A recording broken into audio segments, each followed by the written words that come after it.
Tu as quelque chose en tête, une idée, un projet, un rêve que tu n'as jamais vraiment lancé. Parce que le moment n'était pas bon, parce que tu n'avais pas les moyens, parce que la vie est décidée autrement, parce que quelqu'un t'a dit que ce n'était pas possible. Et aujourd'hui, ce rêve est encore là,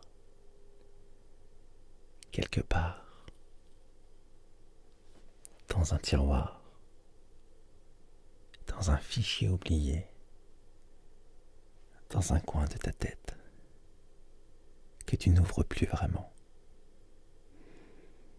Cette vidéo est pour toi. Je vais te parler de moi, pas parce que mon histoire est exceptionnelle, mais parce que je pense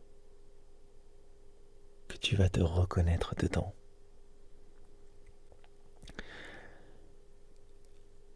En 2007, 2006, j'avais 20 ans et je composais de la musique dans ma chambre. Des mélodies précises, des arrangements entiers, des univers sonores que j'entendais très clairement dans ma tête. Il y avait des chœurs, des guitares, des voix qui se répondent. Quelque chose de grand. Quelque chose qui pourrait me dépasser, quelque chose qu'on a l'habitude de voir dans des vidéos de grands artistes. Et je n'avais aucun moyen de les faire exister tels que je les imaginais. Est-ce que tu vois de quoi je parle? Ce sentiment de savoir exactement ce que tu veux créer et de ne pas avoir les clés pour le faire ou les faire exister. Je pense que oui. Parce que ce n'est pas une histoire de musicien. C'est une histoire humaine avant tout.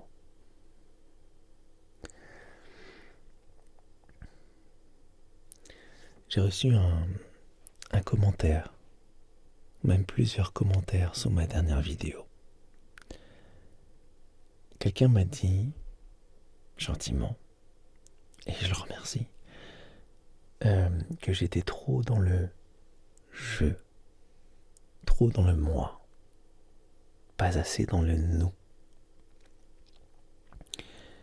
Et j'ai réfléchi à ça.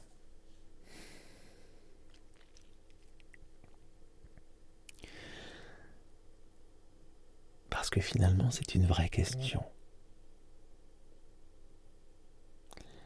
Est-ce qu'on peut parler de soi sans être nombriliste?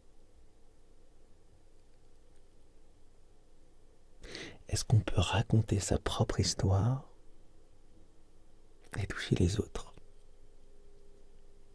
Je crois que oui. Mais à une condition. Il faut que le je serve le tu. Un autre commentaire sur ma dernière vidéo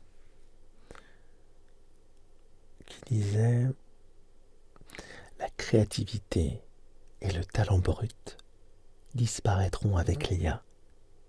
Ça n'a plus de valeur ajoutée de créer de la musique car tout est généré par l'IA. Alors là, je comprends cette peur. Vraiment. Mais je ne suis pas vraiment d'accord avec ça. En fait, je pense que nous confondons deux choses.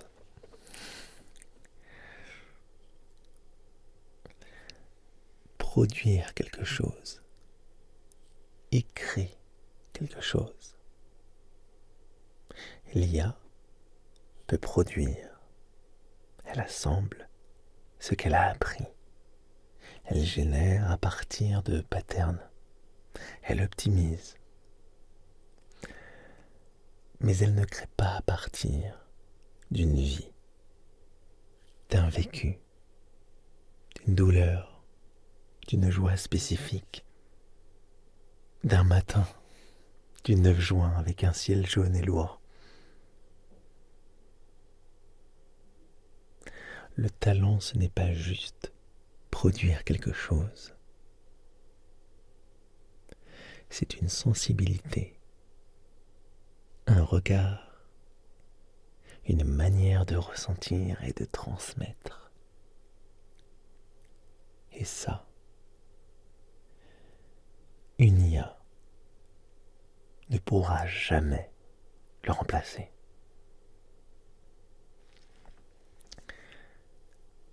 Ce que j'ai mis dans mes musiques, c'est 20 ans de ma vie, des joies, des erreurs, des deuils, des obsessions.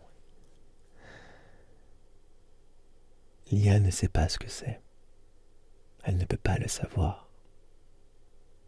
Ce qu'elle peut faire, c'est m'aider par contre à faire exister ce que j'ai vécu. Et ça, pour moi, c'est très différent. Un compositeur composera toujours. Un artiste restera toujours un artiste. L'IA est un outil de plus, pas un remplacement.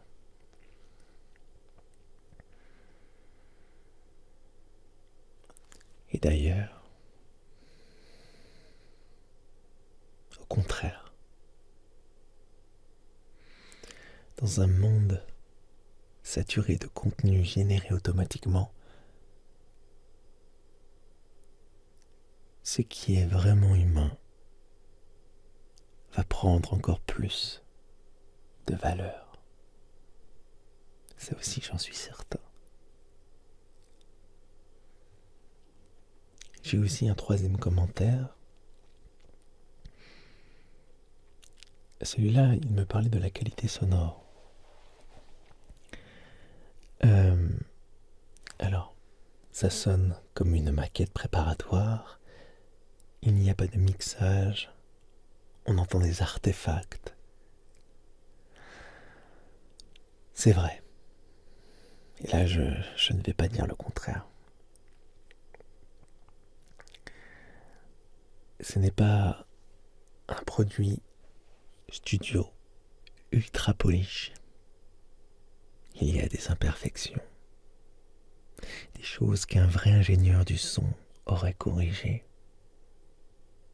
Mais laisse-moi te poser une question. Est-ce que tu as déjà écouté un vieux disque vinyle? Tu sais, ces petits craquements, ce bruit de fond caractéristique, cette imperfection qui fait partie du son. Est-ce que tu trouves ça inécoutable? Non.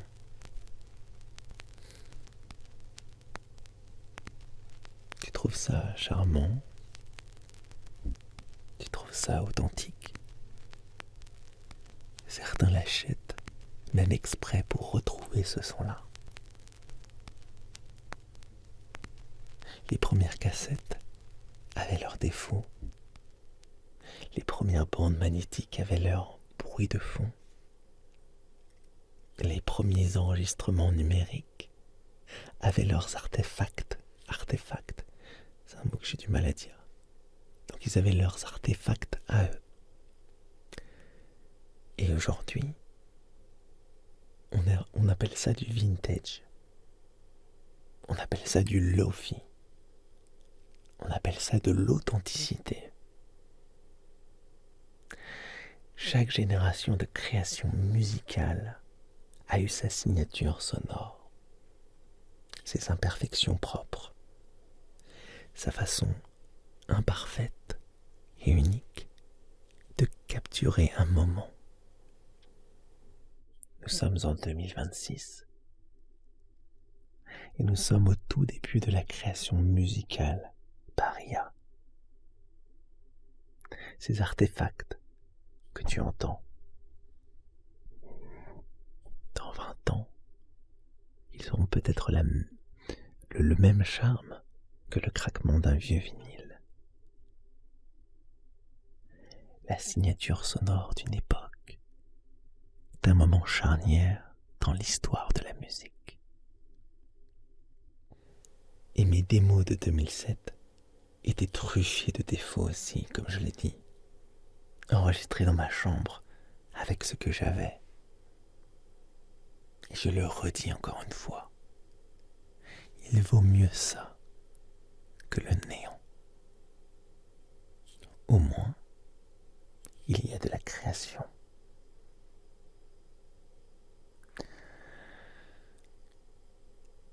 La musique est faite pour être ressentie.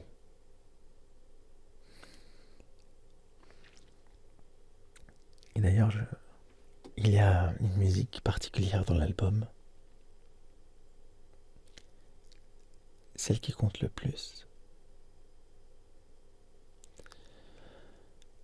Elle s'appelle Little Soul. C'est la musique la plus personnelle que j'ai jamais écrite.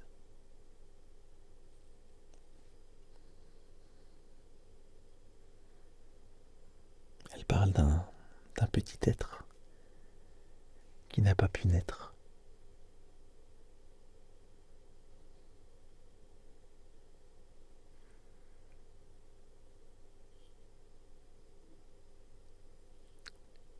Et grâce à l'IA, j'ai pu donner une nouvelle dimension à cette composition,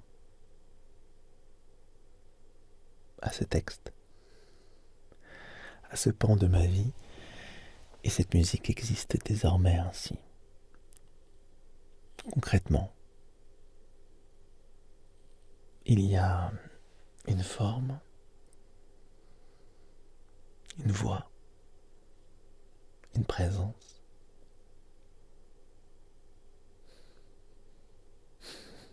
Je ne vais pas en dire plus. Je vais juste te la faire écouter.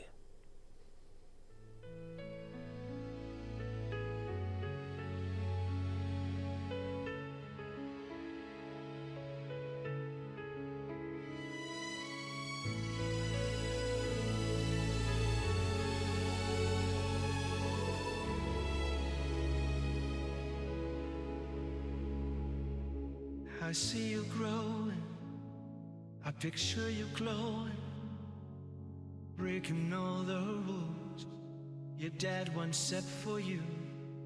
A sparkle of mischief, a tiny bit of wind. I'd give anything to hold your little fingers in my hand. I tell you that for your very first steps, guide you as you walk, just to live that moment once. I imagine your sweet face, a daughter or a son, dark hair or golden, would you have been gentle? Little soul, little soul, little soul, little soul. You will live on in my heart, you have a promise. Little soul, little soul.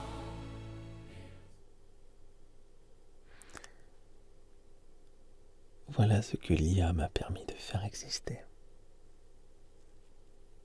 Pas juste de la musique. Des choses qui avaient besoin d'exister.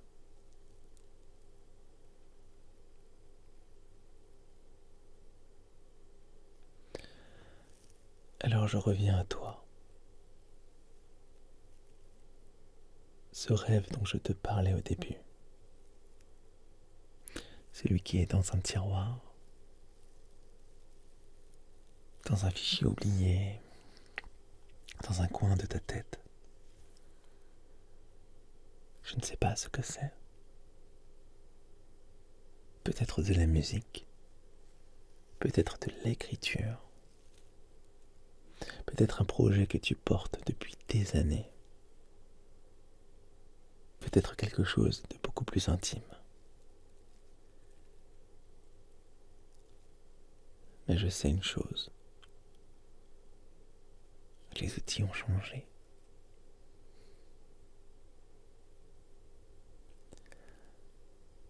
Ce qui nécessitait un studio peut se faire dans un home studio. Ce qui nécessitait un éditeur peut se faire seul. Ce qui nécessitait un budget peut se faire avec un abonnement. Mais attention, je ne te dis pas que c'est facile. Et je ne te dis pas non plus que c'est parfait. Je te dis juste que la porte, elle peut être entr'ouverte. Et ça, c'est phénoménal. Et que le meilleur moment pour l'ouvrir, c'est maintenant. Parce que dans 10 ans, tu ne voudras pas regarder en arrière et réaliser que tu avais tout ce qu'il fallait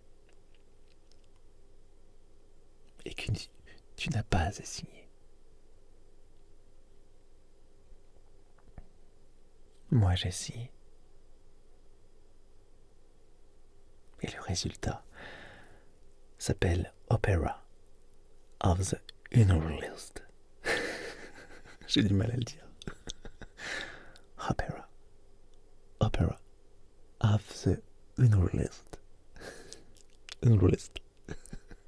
13 morceaux écrits entre 2006 et 2013 qui sortent le 23 mai 2026. Et encore une fois, ce n'est pas un album parfait, c'est un album vrai, fait avec ce que j'avais, ce que j'ai, ma voix, mes compositions, mon home studio et des outils qui ont changé les règles du jeu. C'est un cadeau que je te fais, que je me fais aussi.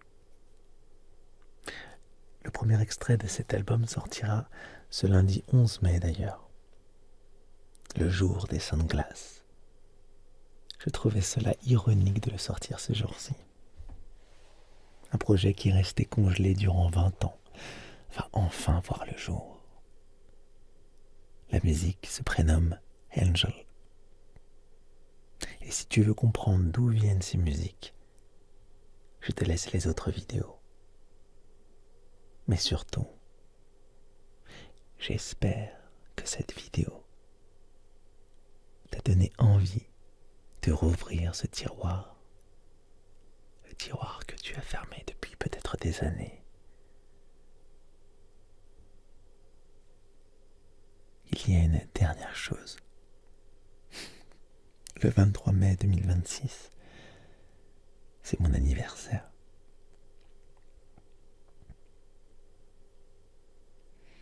Mes 40 ans.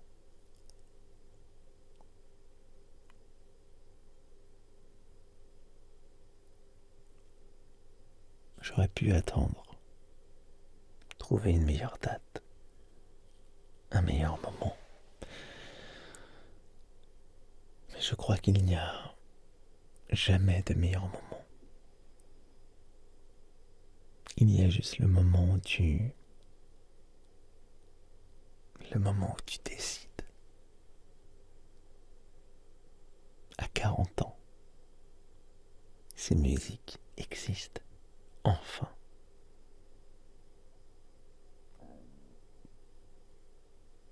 Ce petit être a un nom, une voix, une présence. Ses rêves ont une forme. J'ai faim, je gargouille. Et si moi j'ai pu le faire, toi aussi tu peux rouvrir ce tiroir. Et j'espère que tu le feras. Nos chemins doivent se séparer. Mais je te le promets, je reviendrai. Prends soin de toi. À bientôt.